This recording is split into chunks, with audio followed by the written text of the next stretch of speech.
두 번째 연사는 류승한 국토연구원 본부장님이십니다. 류 본부장님은 우리나라와 해외의 도시 발전과 성장이 어떻게 이루어졌는지에 대한 고민을 해오신 전문가이십니다. 시흥시에도 관련된 시사점을 제시해 주실 것으로 기대하고 있습니다. 류 본부장님을 박수로 맞이하겠습니다. 안녕하세요. 제가 지금 소개가 조금 잘못된 것 같습니다. 제가 뭐 도시발전 쪽 그러니까 연구하는 사람은 아니고 저는 기본적으로 산업입지라거나 지역 산업 쪽을 그런데 말씀을 드리고 난 다음 보니까는 도시발전과 뭐 이런 거더라고요. 근데 사실 그거는 여기 앞에 계시는 권영상 교수님 주 전공 분야이기 때문에 제가 지금 말씀드릴 건 아마도 보면은 조금 전에 그 시흥시의 실장님 하신 말씀이랑 조금 맥을 같이 하는 것 같습니다. 그런데 전반적으로 저희 국토연구원이 그 수도권 문제는 잘 안 다룹니다. 저희 연구원의 설립 목적이 도균형 발전이다 보니 저희가 이제 수도권에 대해서는 잘 알질 못해서 여기 제목에 그냥 개념적인 검토라는 표현을 썼습니다. 크게 네 가지 사례로 말씀을 드리겠습니다. 일단 뭐 보통 저희가 지역의 성장 동력에 대해서 얘기를 하면 다른 일반적으로 지방에 있는 도시들은 다들 어떤 업종에 우리가 관심을 가져야 될 건가, 미래의 산업이 뭘 건가에 관심을 두세요. 그런데 제 느낌으로 결론적으로 말씀을 드리면 아마 그것이 오늘의 결론이 될지도 모르겠습니다만은 시형 정도의 산업 사이즈가 되면은 사실은 여기서 업종을 얘기하는 건 별로 그렇게 의미가 없을 것 같습니다. 그래서 그 외적인 걸로 좀 말씀을 드리겠습니다. 그동안 뭐 잘 아시는 것처럼 우리나라 경제 성장률 거의 제조업 가지고 우리가 저기 먹거리를 삼았죠. 국가도 그렇고 지역도 그렇고 그렇습니다. 73년도에 당시 수자원공사를 산업기지 대규모 산업단지를 만들기 위한 산업기지 개발공사로 바꾸면서 이 산업기지개발공사가 대규모 산업단지 지금은 이제 국가산업단지라고 보통 불리는 지역들인데 개발을 시작했고 그 와중에 이 서울 지역의 과밀을 막기 위해 가지고 서울에 흩어져 있던 기업들을 이전 배치하기 위해서 반을 특수지구를 지정을 했었고 80년대 후반에 이 수자원공사로 다시 산업기지개발공사가 돌아가면서 그 전에 수자원공사가 지분을 가지고 있던 사업들은 앞으로도 니네들이 하고 그 다음부터 생기는 거는 LH가 한다. 뭐 이런 과정을 거치다 보니 왜 도대체 수자원공사가 시화를 하고 있을까? 뭐 이런 얘기들도 나오고 그래서 조금 뭐 그런 식으로 어찌 보면은 시흥과 이 안산이 우리나라의 가장 대표적인 중소기업 입지로 개발이 된 지역이죠. 그런데 요즘은 뭐 그렇습니다. 이제는 여전히 조금 좀 보시는 것처럼 경제 성장률이 제조업 성장률하고 거의 뭐 연동해서 가긴 합니다만은 낮아져도 문제는 성장률이 문제가 아니라 결국 일자리가 이제는 문제인 시기가 됐는데 지금 몇 가지 그림을 보시면 하나는 우리나라 GDP에서 차지하는 제조업의 비중은 계속 늘어나지만 우리나라 취업에서 차지하는 제조업 종사자의 비중은 계속 줄어들고 또 옆에 생산은 계속 증가하지만은 취업자는 증가하지 않고 오히려 감소하는 뭐 그런 이런 어떤 현상들이 나타나다 보니까는 결국 제조업의 어떤 다른 오색 또는 제조업이라고 하더라도 지역에 따라서 조금 편차가 있습니다. 이 그림은 공장용지, 산업용지가 쭉 공급될 경우에 그 지역의 제조업 고용이 어떻게 되는가를 지난 10년간을 나타낸 그림인데 여기 빨갛게 점 찍혀 있는 곳이 시흥입니다. 보시면은 이 그림에서 위쪽에 있는 그러니까는 공장용지가 증가함에 따라서 인력이 증가하는 지역들은 대개가 수도권 지역입니다. 수도권 지역이고 우리가 알고 있는 대규모 지역들 있잖아요. 대규모 산업 지역들은 거의 고용이 감소하죠. 용지가 늘어나도 그 용지가 늘어나는 주 이유가 뭐냐면은 기업의 자동화입니다. 그런 관계가 있기 때문에 대부분 감소하는데 결국 요는 그런 것 같습니다. 그것이 제조업이 됐던 또는 뭐 IT라거나 이런 우리가 형식적으로 서비스업에 들어가 있습니다만은 실질적으로 제조업적인 성격을 가지고 있는 이들을 일자리하고 어떻게 연결시킬 건가 그리고 그런 어떤 지역 간에 나타나는 편차 그걸 어떻게 더 적극적으로 활용할 건가라는 게 아마 시흥에서 고민해야 될 일이 아닌가라고 생각을 해봅니다.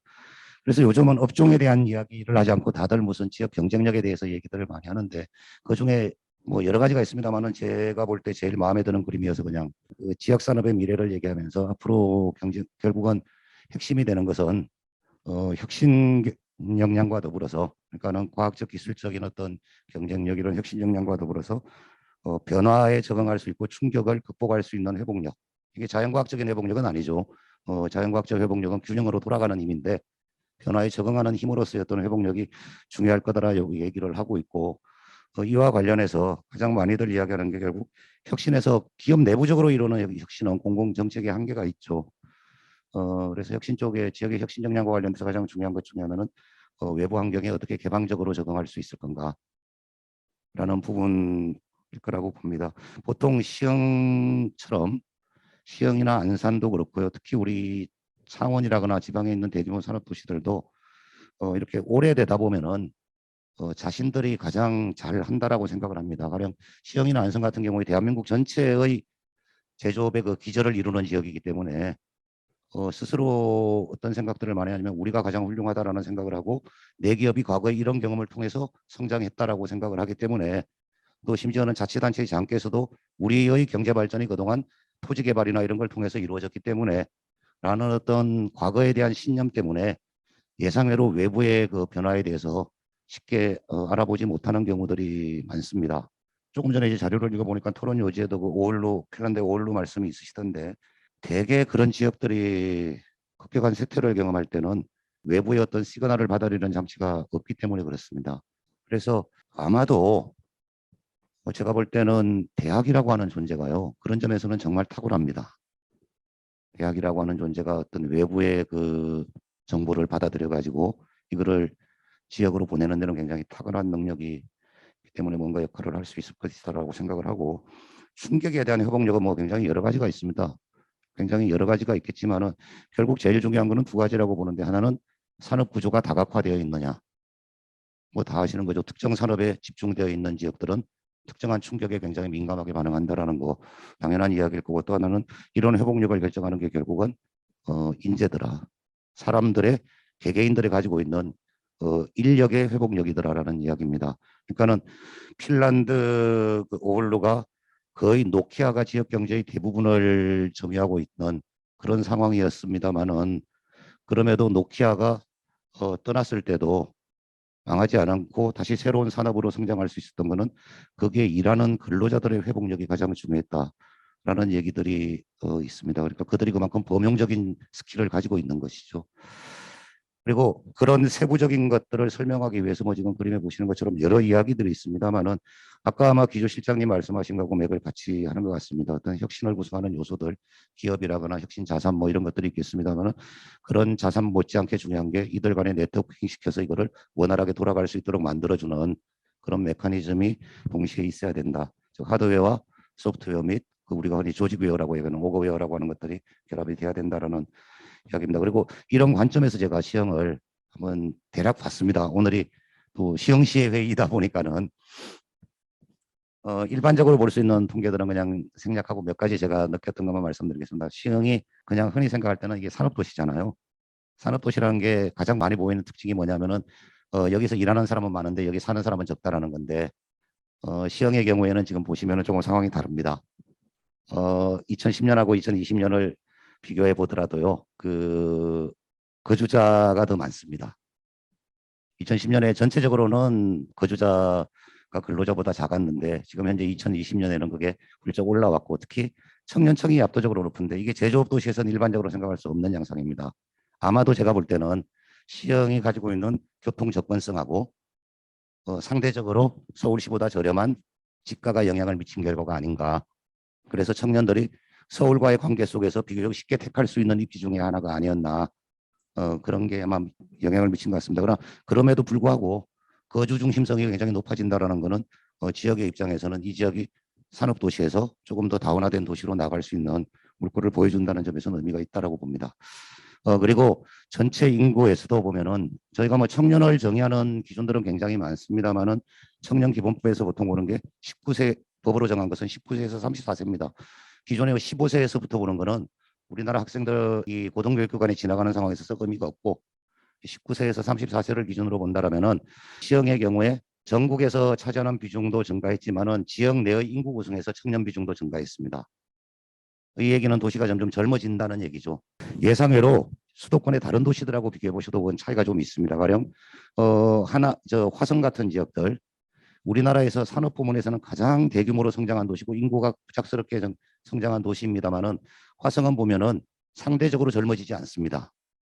내부 구성에서 청년들 19세에서 34세의 비중은 더 낮아지거든요. 그러니까는 이게 비록 일시적인 거라고 하더라도 아까 실장님 말씀하실 때는 2년간의 인구의 절반이 바뀐다라고 하지만은 이런 일시적인 흐름이라고 하더라도 청년들이 지역의 어떤 네트워크를 가지기 시작했다라는 거는 저는 앞으로 이게 굉장히 중요한 의미가 있을 수 있겠다. 그리고 그런 네트워크를 어떻게 조금 더 공고하게 만들 거냐라는 건 결국은 앞으로 있던 지역 주체들의 노력에 따라 달라질 거라고 봅니다. 그리고 지역 경제적으로 보면은 뭐 여러 가지가 있습니다. 가장 압도적으로 대표적인 우리나라의 산업 도시입니다. 제조업 취업자는 10만 명이 조금 넘지만은 전체 취업자 중에서 제조업 근로자 비율이 가장 높은 도시 중에 하나입니다. 순위를 쭉 세도 10번째지만은 대규모 지역에서는 화성 다음이라고 보시면 될 것 같습니다. 그 대신에 IT라거나 이런 것들은 수도권 지역임에도 불구하고 상대적으로 굉장히 취약합니다.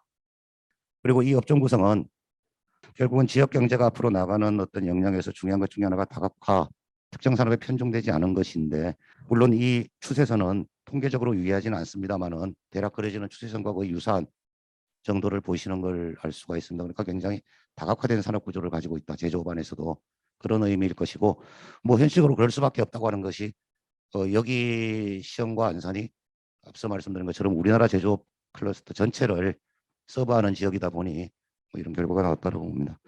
그래서 업종 구성에서는 뭐 저희가 따로 여기서 가령 이런 거죠. 저희가 어떤 산업을 육성하자 그래가지고 이거를 특화 지수로 확 높여버리면 그거는 지역에 좋지 않은 선택이 될 가능성도 있습니다.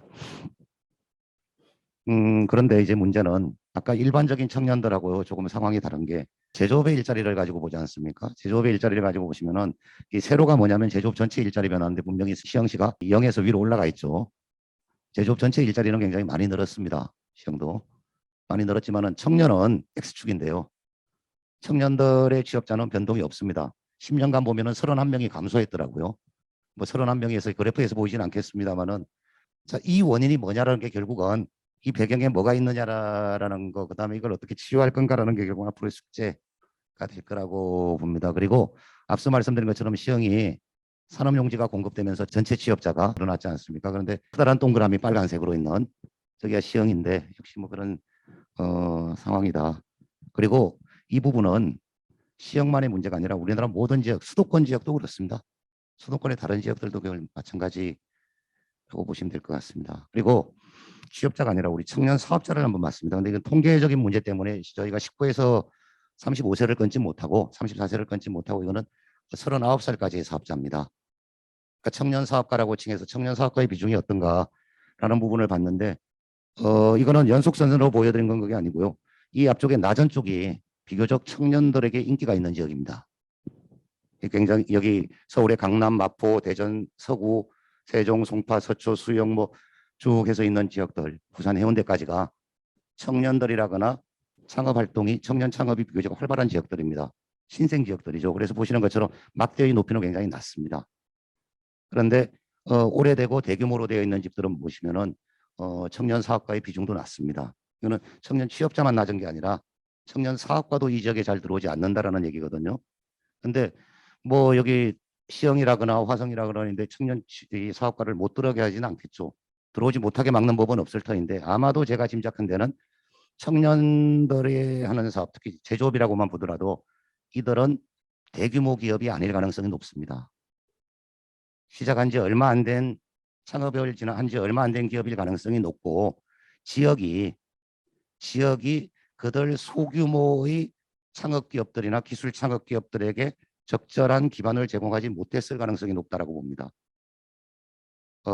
대표적으로 저희 여기 나와 있는 인천 남동구도 그렇고 창원 같은 데도 그렇고 보시면은 이런 지역에서 청년 제조업의 기술 창업을 해서 청년 사업가가 들어갈 수 있는 공간 자체가 없습니다. 그렇지만 반대로 부산 해운대라거나 제조업 자체는 굉장히 약하고 지만은 이들 지역에 가보면은 지식산업센터의 형식을 빌린 각종 공공지원 시설들이 심지어 게임이라거나 이런 일부 산업에 대해서는 문화 콘텐츠 산업에 대해서는 무료로 청년들에게 제공을 하고 2년씩 그래서 심지어는 서울에 있던 업체가 내려가기도 하는 그런 것들이 나타나죠. 아마 이것이 그래서 지역 입장에서 본다라면은 결국 청년 창업 기업들이 지역 내 진입할 수 있는 기반이 어느 정도가 되어 있는가를 한번 보시는 것도 필요하겠다라고 생각을 하고 있습니다. 그리고 결국 마지막으로 저희가 지역 안에서 청년의 문제, 제가 볼 때 시흥의 앞으로의 동력은 결국 청년과 관련되어 있다고 보는데 직업별로입니다. 보시면은 이 시흥이 수도권의 중견 도시잖아요. 수도권의 중견 도시인데 직업별로 보시면은 굉장히 조금 실망스럽습니다. 그러니까 아마도 시에서 조금 실망스럽게 생각하실 것 같아요. 전체적으로 보면은 이 전국 평균과 비교해도 전문가 직종이라거나 사무 직종의 비율이 낮고 단순 노무직과 제조업 관련 직종의 비율이 굉장히 높습니다. 무엇이 원인이고 그러니까 무엇이 원인이고 무엇이 결과인지 알 수 없는 어떤 복합적인 문제인데요. 기업들이 그러하기 때문에 이렇게 된 것인지 사람들이 이렇게 오기 때문에 기업들이 이렇게 바뀐 것인지는 판단하기 어렵습니다만 결국 이러한 속에서 이들의 직종 전환이라거나 이런 걸 어떻게 지원해 줄까. 가령 요즘 중소기업부에서 제가 알고 있기로는 시흥도국에서 지정이 되어 있는 걸로 알고 있는데 중소기업부에서 그 산업단지 되게 좋아하는 거점 단지에 대해서는 스마트 공장 같은 것들을 지원을 많이 하잖아요. 그 스마트 공장을 하면 일반적으로 인력이 줄어듭니다. 고용은 줄어드는데 줄어드는 부분이 주로 기계 조작이라거나 이런 쪽과 관련되거나 단순 노동 쪽이 줄어들고 그걸 관리하는 쪽으로 늘어난다거나 하는 뭐 그런 여러 가지 메커니즘이 있을까 그걸 살려볼 필요가 있다고 보는데 청년 쪽을 보시면은 조금 더 차이가 큽니다.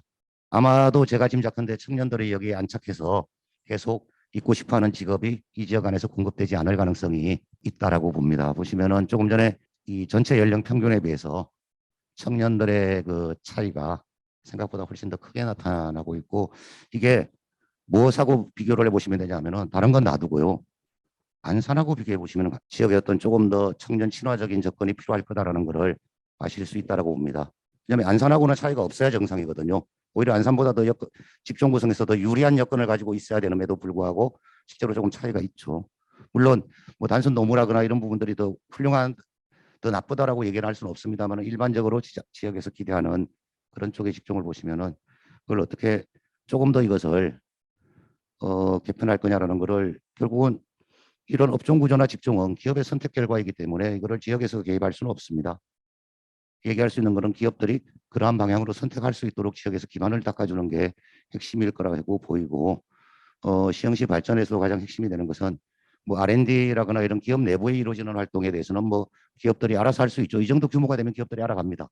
다양한 아이디어를 보다 쉽게 검증하고 사업화할 수 있고 마케팅할 수 있도록 지원할 수 있는 기반들. 대개 청년 사업가들이 필요한 게 이 부분이거든요. 조금 이따 대학에 대해서도 말씀을 드리겠습니다만 이게 사업화하는 데까지는 그동안 우리나라에서 대학이 굉장히 큰 역할을 했어요. 그런데 그 다음 단계는 사실은 대학은 그렇게 중요한 역할을 하지 못했기 때문에 이걸 어떻게 다 꾸려나갈 건가라는 것이고 이런 외부의 충격을 기업들에게 어떻게 적절히 전달할 수 있을 건가라는 그쪽으로 조금 더 관심을 기울일 필요가 있겠다라고 봅니다.